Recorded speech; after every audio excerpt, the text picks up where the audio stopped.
വിഗ്രഹ ആരാധന അല്ലെങ്കിൽ മ്ലേച്ഛത.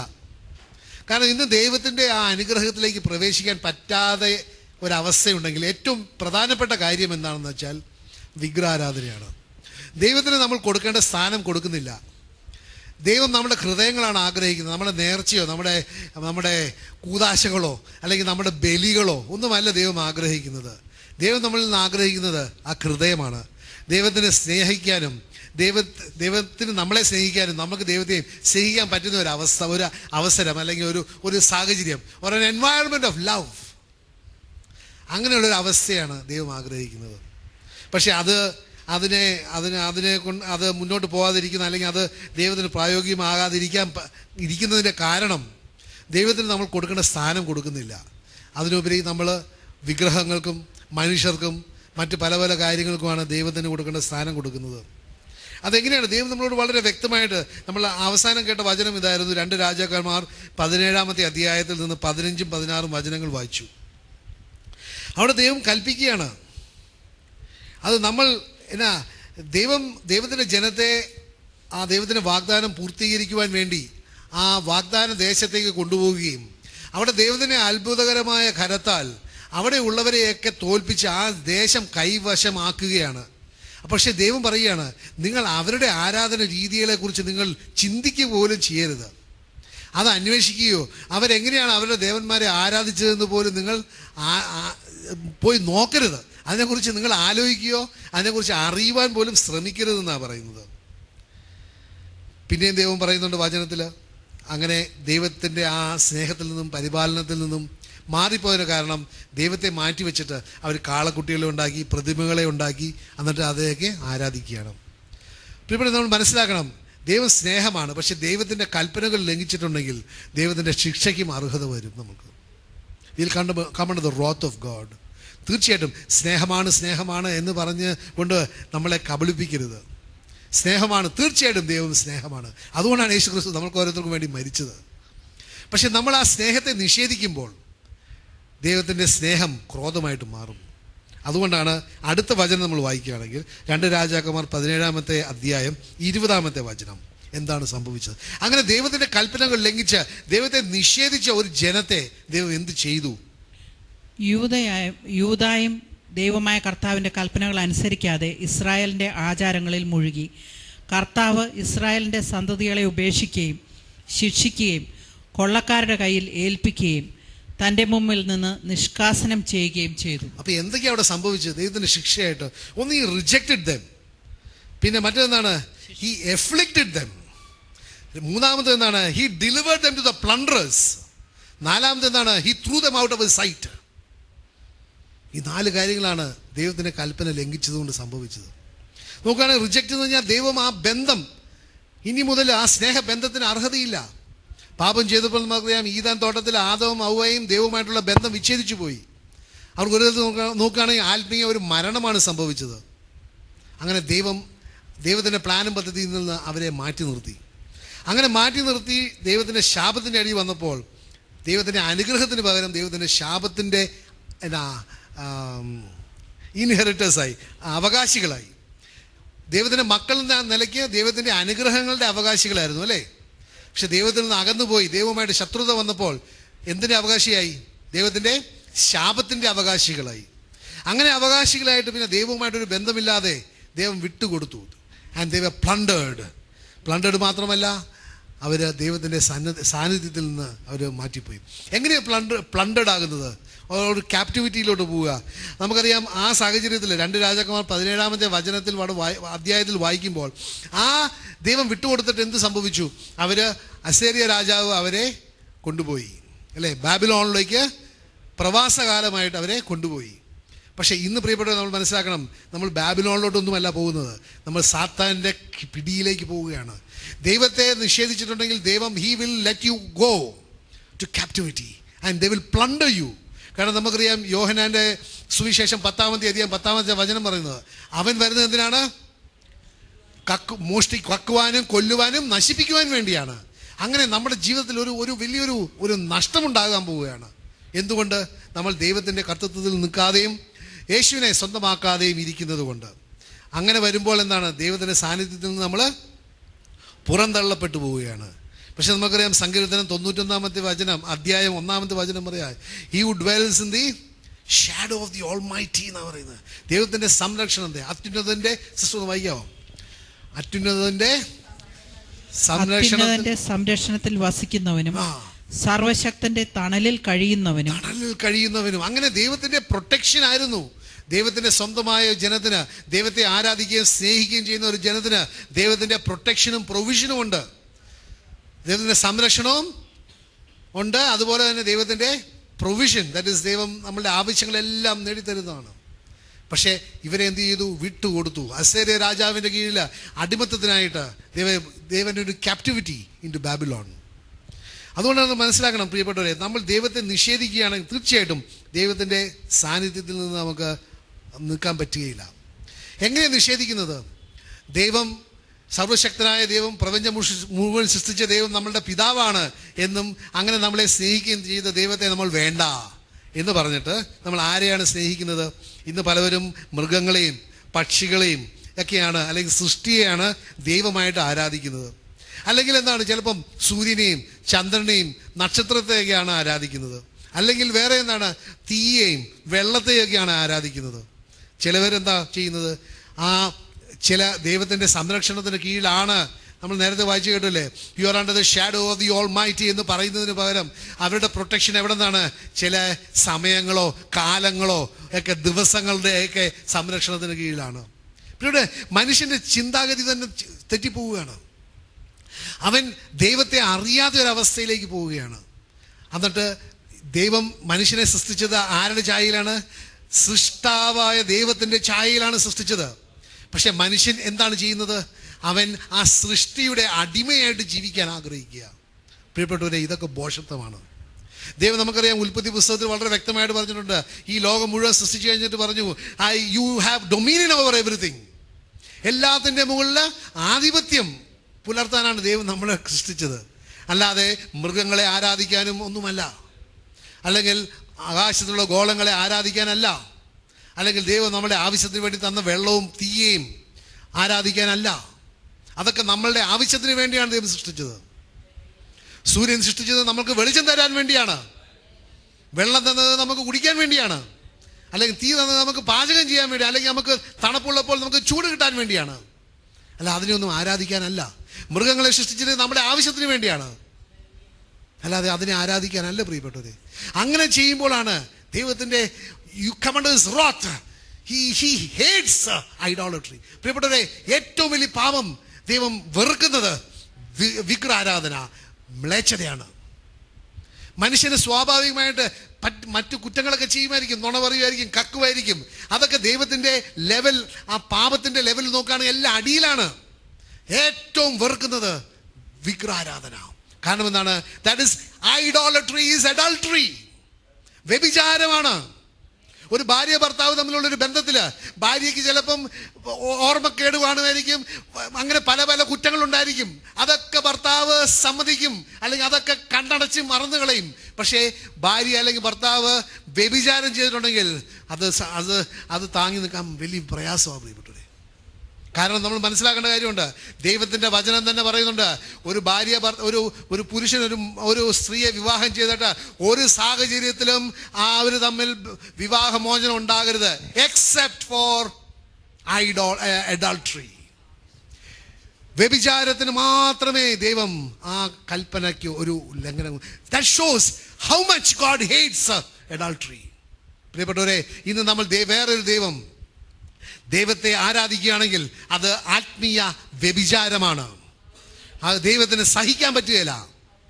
അത് നിങ്ങളെ ഓരോരുത്തരും പ്രിയപ്പെട്ടവർ ഞാൻ പറയുകയാണ്, യേശു ക്രിസ്തുവിന് കൊടുക്കേണ്ട സ്ഥാനം കൊടുക്കാതെ നിങ്ങളെ ആരെ ആരാധിച്ചാലും എന്തിനെ ആരാധിച്ചാലും അത് ദൈവത്തിന് വളരെ വളരെ ദേഷ്യം വരുന്നു, അല്ലെ വെറുക്കുന്ന ഒരു കാര്യമാണ്.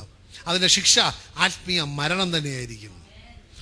ഹല്ലേലൂയ. അതുകൊണ്ടാണ് സങ്കീർത്തനം 106-ാമത്തെ സങ്കീർത്തനം 13-ാമത്തെ വചനം പറയുന്നത്, they soon forgot his works, they did not wait for his counsel. ദൈവത്തിൻ്റെ 106:13 സങ്കീർത്തനം.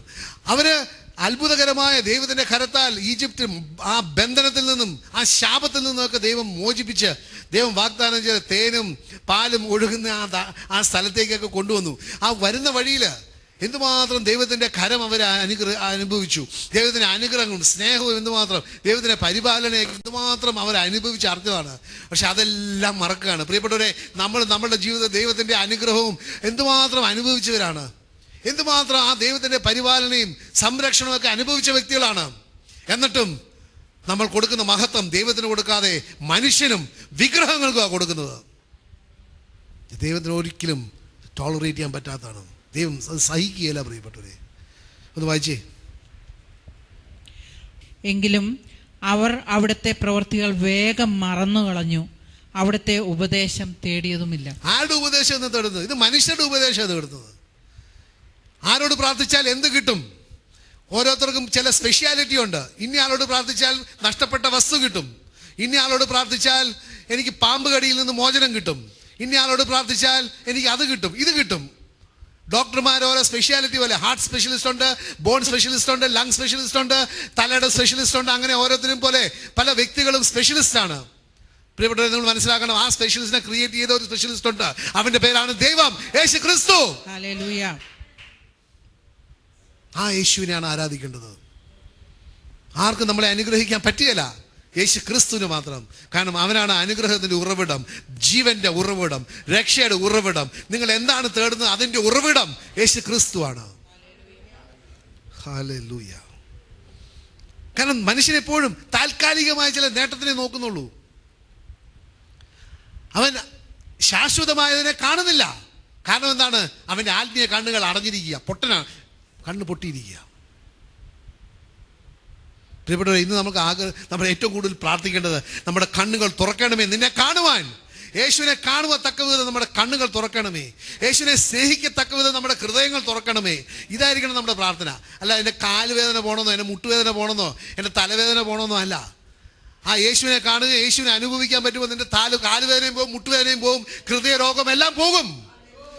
കാരണം നിന്നിൽ വസിക്കുന്നത് സർവശക്തനായ ദൈവമാണ്. ആ ദൈവത്തിന് അസാധ്യമായ ഒന്നുമില്ല. മനസ്സിലാക്കണം എന്തുമാത്രം ആ ദൈവം ആ വ്യഭിചാരത്തെയും ആ ഐഡോളട്രിയെയും ആ മ്ലേച്ഛതയും ദൈവം വെറുക്കുക. പക്ഷെ ഇന്നും പൊട്ടന്മാരെ പോലെ മനുഷ്യരുടെ പുറകെ പോവുകയാണ്. അല്ല, ചില സ്ഥാപനങ്ങളുടെ പുറകെ, ചില ക്രിയകളുടെ പുറകെ പോവുകയാണ് ആശ്വാസത്തിനും മോചനത്തിനും വേണ്ടി. പ്രിയപ്പെട്ടവരെ, അതിൻ്റെ എല്ലാ ഉറവിടം യേശു ക്രിസ്തു മാത്രമാണ്. ഹല്ലേലൂയ. അതുകൊണ്ട് റോമർക്ക് ലേഖനത്തിൽ 1-ാമത്തെ അധ്യായം 22-ാമത്തെ വചനം പറയുന്നത്, professing to be wise they become fools. ജ്ഞാനികളെന്ന് അവകാശപ്പെട്ടുകൊണ്ട് അവർ ഭോഷന്മാരായി തീർന്നു. എങ്ങനെയാ ഭോഷന്മാരാകുന്നത്? ജ്ഞാനി എന്ന് പറഞ്ഞിട്ട് അവർ പറയാണ്, ഇന്നടത്ത് പോയാൽ ഇത് കിട്ടും, അങ്ങടുത്ത് പോയാൽ ഇത് കിട്ടും, അവിടെ പോയാൽ ഇവിടെ കിട്ടും. എന്ത് കിട്ടുകയാണ്? പ്രിയപ്പെട്ട, ചിലപ്പം ആ സാത്താൻ അവിടെ കൊണ്ടുവരാനും അവർ വഴി കൂടുതൽ ആൾക്കാരെ കൊണ്ടുവരുവാനും അവിടെ കിട്ടുമായിരിക്കും. പക്ഷെ ആ കിട്ടുന്നതിൻ്റെ കൂടെ മരണവും കിട്ടും. ഹലോ, പറയുന്നത് കേൾക്കുന്നുണ്ടോ? ചിലപ്പോൾ സാത്താൻ നിങ്ങൾ വഴി മറ്റുള്ളവരെ കബളിപ്പിക്കുവാനായിട്ട് നിങ്ങൾക്ക് കിട്ടും. പക്ഷെ കിട്ടുന്നതിൻ്റെ കൂടെ എക്സസ് ബാഗേജ് ആയിട്ട് ഒരു മരണവും ഉണ്ടാവും. പ്രിയപ്പെട്ടവരെ, അതുകൊണ്ടാണ് താൽക്കാലികമായ ചില നേട്ടങ്ങൾ ഉണ്ടായിരിക്കും. നിങ്ങൾ ബുദ്ധിമാന്മാരാണെന്ന് നിങ്ങൾ വിചാരിക്കും, അവിടെ പോയതുകൊണ്ട് ഈ നേട്ടം കിട്ടിയെന്ന് വിചാരിക്കും. പക്ഷേ യഥാർത്ഥത്തിൽ ദൈവത്തിൻ്റെ ദൃഷ്ടിയിൽ നിങ്ങൾ ഭോഷന്മാരാണ്. കാരണം നിങ്ങൾ എന്താണ്? നിങ്ങളുടെ ആത്മീയ ജീവനാണ് നിങ്ങൾ പകരം കൊടുത്തത്. അതാണ് ദൈവത്തിൻ്റെ വചനം പറയുന്നത്, what does it profit a man? ഒരുവൻ ഈ ലോകം മുഴുവൻ നേടിയാൽ എന്ത് പ്രയോജനം അവൻ്റെ ആത്മാവ് നഷ്ടപ്പെട്ടാൽ? അവൻ്റെ ആത്മാവിന് അവൻ എന്ത് പകരമായിട്ട് കൊടുക്കും? പ്രിയപ്പെട്ടവരെ, മനസ്സിലാക്കണം, നമുക്ക് താൽക്കാലികമായി ഇങ്ങനെ കിട്ടുന്നതെല്ലാം ഈ ലോകത്തിൽ തന്നെ അവസാനിക്കും. ഇവിടെ തന്നെ നാം വിട്ടു പോകേണ്ടി വരും. സമ്പത്തായിരിക്കാം, ആരോഗ്യമായിരിക്കാം, എന്തുമായിക്കോട്ടെ, അതെല്ലാം ഇവിടെ വിട്ടു പോകണം. പക്ഷേ യേശു ക്രിസ്തു തരുന്ന നിത്യജീവൻ ഇവിടെ വിട്ടുപോകേണ്ടതല്ല, ഇവിടെ വെച്ച് തുടങ്ങി യേശു ക്രിസ്തുവിൻ്റെ അവിടെ ചെല്ലുവാനുള്ളതാണ്. അതാണ് നിത്യജീവൻ. അതുകൊണ്ട് നിത്യജീവന് നമ്മൾ വേറെ ഒന്നുമായിട്ട് കൈമാറാൻ പാടില്ല. It is not worth it. It's absolutely not worth it. അതുകൊണ്ടാണ് നമ്മൾ മനസ്സിലാക്കണം, ജെറമ്യ പ്രവാചകന്റെ പുസ്തകം വായിക്കുകയാണെങ്കിൽ 10-ാമത്തെ അധ്യായം 1 മുതൽ 16 വരെ വായിക്കുകയാണെങ്കിൽ അവിടെ വിഗ്രഹങ്ങളും യഥാർത്ഥ ദൈവത്തെക്കുറിച്ചാണ് വചനം പറയുന്നത്. അത് മുഴുവനൊന്നും വായിക്കാൻ നമുക്ക് സമയമില്ല. നിങ്ങൾ മനസ്സിലാക്കണം, അത് നിങ്ങൾ എഴുതിയെടുത്ത് വീട്ടിൽ പോയി സൗകര്യമുള്ളപ്പോൾ വായിക്കണം. ജെറമ്യ പ്രവാചകന്റെ പുസ്തകം 10-ാമത്തെ അധ്യായം 1 മുതൽ 16. ദൈവം ആ വചനത്തോടെ വിഗ്രഹങ്ങളും ദൈവത്തെക്കുറിച്ച് ഇങ്ങനെ കമ്പയർ ചെയ്യാണ്. പക്ഷെ അവിടെ ഒരു ലിറ്റ്മസ് ടെസ്റ്റ് ഉണ്ട്. ഈ ലിറ്റ്മസ് ടെസ്റ്റ് എന്ന് പറയുന്നത് എന്താണ്? വെള്ളം അല്ലെങ്കിൽ ഒരു ആസിഡാണോ ആൽക്കലി ആണോ എന്ന് അറിയുവാനായിട്ട് വെറുതെ ആ ലിറ്റ്മസ് പേപ്പർ ഇട്ടാൽ മതി, അല്ലേ? ലിറ്റ്മസ് പേപ്പർ ഇട്ടാൽ നമുക്കറിയാൻ പറ്റും ആസിഡ് ആണോ ആൽക്കലി ആണോ. ആസിഡിൻ്റെ കളർ എന്തായിരിക്കും? Red, correct. ആൽക്കലൈൻ ബ്ലൂ ഞങ്ങളെ സ്കൂളിൽ പഠിപ്പിച്ചതാണ്. ഇ ആണെങ്കിൽ ഡി. Hallelujah, hallelujah. ഞാൻ പറയാൻ വന്നത്, ഈ വചനത്തിൽ ഒരു ലിറ്റ്മസ് ടെസ്റ്റ് ഉണ്ട്. ഒരു ലിറ്റ്മസ് ടെസ്റ്റ്, ഒരു വചനമുണ്ട്. ആരാണ് യഥാർത്ഥ ദൈവമെന്ന് ഏത് സാഹചര്യത്തിലും എന്തിലും ഒരു ലിറ്റ്മസ് ടെസ്റ്റ് ഉണ്ട് ഈ വചനത്തിൽ. സിസ്റ്റർ ഒന്ന് വായിക്കാവോ 11-ാമത്തെ വചനം? നീ അവരോട് നമുക്ക് ഏത് സാഹചര്യം എന്തെങ്കിലും ഇവിടെ അതുണ്ട് അവിടെ ഉണ്ട് ഇവിടെ ഉണ്ട് എന്ന് ചോദിക്കുകയാണെങ്കിൽ ആ വ്യക്തി ആരാണ് എന്ന് ചോദിച്ചാൽ മതി. ആ വ്യക്തിക്ക് ചില ഒരു സ്വഭാവമുണ്ട്, ചില പ്രവൃത്തിയുണ്ട്, ചില കഴിവുകളുണ്ട്. ഏതാ വചനം? ഒരു മിനിറ്റ്. ജെറമിയ 10:11. നീ അവരോട് പറയുക, ആ, ആകാശത്തിന്റെയും ഭൂമിയുടെയും ആ, സൃഷ്ടാക്കളല്ലാത്ത ദേവന്മാർ ആ, ഭൂമിയിൽ നിന്ന് ആ, ആകാശത്തിന് കീഴിൽ നിന്ന് ആ. തിരോഭവിക്കും. അപ്പോൾ ഇങ്ങനെയുള്ളൂ. ഇന്ന ആള് വഴി നമ്മൾക്ക് ഇത് കിട്ടുമെന്ന് ചോദിച്ചാൽ ആകാശവും ഭൂമിയും സൃഷ്ടിച്ച ആളാണോ അത്? അല്ലെങ്കിൽ നോ. ഇവിടെ ഇത് കിട്ടും. ഇത് ആകാശവും ഭൂമി സൃഷ്ടിച്ച ദൈവമാണോ? അല്ലെങ്കിൽ no. So the only God is a God who created the heavens and the earth. Hallelujah. പറയുന്നത് മനസ്സിലാവുന്നുണ്ടല്ലോ അല്ലേ? ഏത് അനുഗ്രഹങ്ങളുടെ ഉറവിടം ഇവിടെയാണെന്ന് വെച്ചാൽ ആ വ്യക്തി ആകാശവും ഭൂമിയും സൃഷ്ടിച്ചതാണോ എന്ന് ചോദിച്ചാൽ മതി. ആകാശവും ഭൂമിയും സൃഷ്ടിച്ചതല്ലെങ്കിൽ no, he is not God. Only God created the heavens and the earth. Hallelujah.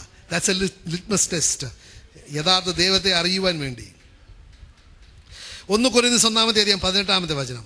For the message of the cross is foolishness to those who are perishing, but to us who are being saved, it is a power of God. നാശത്തിലൂടെ ചരിക്കുന്നവർക്ക് കുരിശിന്റെ വചനം ഭോഷത്വമാണ്, രക്ഷയിലൂടെ ചരിക്കുന്ന നമുക്കോ അത് ദൈവത്തിന്റെ ശക്തിയത്രേ. അപ്പൊ എവിടേക്കുണ്ട് രക്ഷ? ഏതൊക്കെയാണ് സ്ഥലങ്ങളിൽ രക്ഷ കിട്ടുന്നത്? നല്ല പ്രവൃത്തിയിൽ ഇല്ല.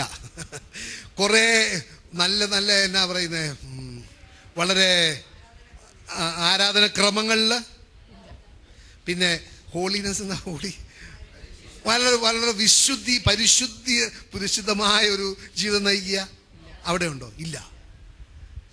രക്ഷ ദൈവത്തിൻ്റെ വചനത്തിൽ മാത്രമേ ഉള്ളൂ. Because it says the word. നമുക്കറിയാം റോമൻസ് 1:16 വചനം പറയുന്നുണ്ട്, it is a power of God unto salvation. അല്ലേ? നമുക്കറിയാം ഇത് ശക്തിയിലേക്ക് നയിക്കുന്ന ദൈവത്തിൻ്റെ ശക്തി, രക്ഷയിലേക്ക് നയിക്കുന്ന ദൈവത്തിൻ്റെ ശക്തിയാണ് ദൈവത്തിൻ്റെ വചനം. ഇവിടെയും പറയുന്നുണ്ട്, എന്താ പറയുന്നത്? For the message of the cross is foolishness to those who are perishing, but to us who are being saved it is a power of God. അപ്പോൾ നമ്മളെ രക്ഷയിലേക്ക് നയിക്കുന്നുണ്ടെങ്കിൽ ദൈവത്തിൻ്റെ ഒരു ശക്തിക്ക് മാത്രമേ നമ്മളെ നയിക്കാൻ പറ്റുള്ളൂ. നമ്മുടെ സ്വന്തം ശക്തിയാൽ പറ്റുകയില്ല. നമ്മുടെ സ്വന്തം ശക്തിയാൽ പറ്റുകയില്ല. But it is a power of God that takes you into the salvation experience. അത് ദൈവത്തിന് മാത്രമേ പറ്റുകയുള്ളൂ. കാരണം ദൈവത്തിന് നമ്മൾ അത് ഇനി മനസ്സിലാക്കി ഒരിടത്ത് നോക്കുകയാണെങ്കിൽ ദൈവത്തെ ആരാധിക്കുവാനും ദൈവത്തെ അനുഗമിക്കുവാനും തിയോളജിയും ഫിലോസഫിയും പഠിക്കുന്നത് ഒരു ഡിസ്ക്വാളിഫിക്കേഷനാണ്. കാരണം എന്താണ്? അവർ യേശുവിനെ കുറിച്ച് അറിവിൽ തന്നെ വരികയാണെങ്കിൽ അതൊരു റീസൺഡ് ഇൻ്റലക്ച്വൽ അറിവാണ്. It is never a knowledge, ഹൃദയത്തിൽ നിന്ന് ഒരു അറിയാത്ത അറിവല്ല. It is not a knowledge that comes out of pure belief, faith. It is a knowledge that comes out of reasoning, a knowledge that comes out of a conclusion of your thinking and all your arguments. That is not faith. Faith is blind faith. ദൈവം പറഞ്ഞിട്ടുണ്ട്, അതുകൊണ്ട് ഞാൻ വിശ്വസിക്കുകയാണ്. എങ്ങനെ സംഭവിക്കുന്ന അറിഞ്ഞുകൂടാ, പക്ഷെ പറഞ്ഞവനെ എനിക്കറിയാം. അവന് അസാധ്യമായ ഒന്നുമില്ല, അതുകൊണ്ട് ഞാൻ വിശ്വസിക്കുകയാണ്. എങ്ങനെ സംഭവിക്കുന്നത് എനിക്ക് അറിഞ്ഞുകൂടാ, ഐ ഡോണ്ട് നോ. അങ്ങനത്തെ ഒരു വിശ്വാസം. കാരണം എന്താണ്? ഐസപ്രവചനം 55-ാമത്തെ അധ്യായം 8-9 വചനങ്ങൾ നമ്മൾ വായിച്ച് മനസ്സിലാക്കിയിട്ടുള്ളതാണ്. എങ്കിലും ഈ സാഹചര്യം നമ്മൾ മനസ്സിലാക്കണം പ്രിയപ്പെട്ടവരെ. മനുഷ്യൻ പലപ്പോഴും മനുഷ്യൻ്റെതായ ചിന്തകളും മനുഷ്യൻ്റെതായ ഒരു ഒരു എന്നാ ഇവാലുവേഷനൊക്കെ ഉണ്ട് ഓരോ കാര്യങ്ങളെക്കുറിച്ചും. ഇത് പറ്റും, ഇത് പറ്റുകയില്ല, അങ്ങനെ ചെയ്താൽ അങ്ങനെ പറ്റും, ഇങ്ങനെ പറ്റും, അങ്ങനെ ഒരു തരത്തിൽ അവൻ്റെ തന്നെ ഒരു he has already formed N opinion about everything including salvation. പക്ഷെ ദൈവത്തിൻ്റെ വചനം എന്താ പറയുന്നത്? കർത്താവ് അരുളി ചെയ്യുന്നു, എന്റെ ചിന്തകൾ നിങ്ങളുടേതുപോലെ അല്ല, നിങ്ങളുടെ വഴികൾ എന്റേതുപോലെയും അല്ല. ആകാശം ഭൂമിയേക്കാൾ ഉയർന്നു നിൽക്കുന്നു, അതുപോലെ എന്റെ വഴികളും ചിന്തകളും നിങ്ങളുടേതിനേക്കാൾ ഉന്നതമത്രേ. God thinks in a different way. നമ്മൾ വിചാരിക്കുന്നത് പോലെ അല്ല ദൈവം ചിന്തിക്കുന്നത്. അതുകൊണ്ടല്ലേ ദൈവത്തിന്റെ വചനം വളരെ വ്യക്തമായിട്ട് റോമാർക്കുകളുടെ ലേഖനം 9-ാമത്തെ അധ്യായം 15-ാമത്തെ വചനം പറയുന്നത്, എനിക്ക് കൃപ തോന്നുന്നതോടും എനിക്ക് ദയ തോന്നുന്നതോടും അനുകമ്പ തോന്നുന്നതോടും എനിക്ക് അനുകമ്പ തോന്നും. That is not for us to understand. നമുക്കത് മനസ്സിലാക്കി ഗ്രഹിച്ച് അത് ശരിയാണ് തെറ്റാണ് എന്ന് പറയാനുള്ള കഴിവ് നമുക്കില്ല. കാരണം നമ്മൾ വെറും ഒരു ചെറിയ ഒരു സൃഷ്ടിയാണ്. നമ്മൾ സൃഷ്ടാവിൻ്റെ മനസ്സറിഞ്ഞ് ആ സൃഷ്ടാവിനെ വിധിക്കാനുള്ള കഴിവ് സൃഷ്ടിക്കില്ല. പിന്നെ നമുക്കറിയാം 19-ാമത്തെ വചനം 1 കൊരിന്ത്യർ 1-19 പറയുന്നുണ്ട്, for it is written, I will destroy the wisdom of the wise and bring to nothing the understanding of the prudent. For then he says, where is the wise, where is the scribe, where is the disputer of this age? Has not God made foolish the wisdom of this world? വിജ്ഞാനികളുടെ വിജ്ഞാനം ഞാൻ നശിപ്പിക്കും, വിവേകികളുടെ വിവേകം ഞാൻ നിഷ്ഫലമാക്കും എന്ന് എഴുതപ്പെട്ടിരിക്കുന്നുവല്ലോ. വിജ്ഞാനി എവിടെ? നിയമജ്ഞൻ എവിടെ? ഈ യുഗത്തിന്റെ താർക്കികൻ എവിടെ? ലൗകിക വിജ്ഞാനത്തെ ദൈവം ഭോഷത്വമാക്കിയില്ലയോ? ദൈവത്തിൻ്റെ ജ്ഞാനത്തിൽ ലോകം ലൗകിക വിജ്ഞാനത്തിൽ അവിടുത്തെ അറിഞ്ഞില്ല.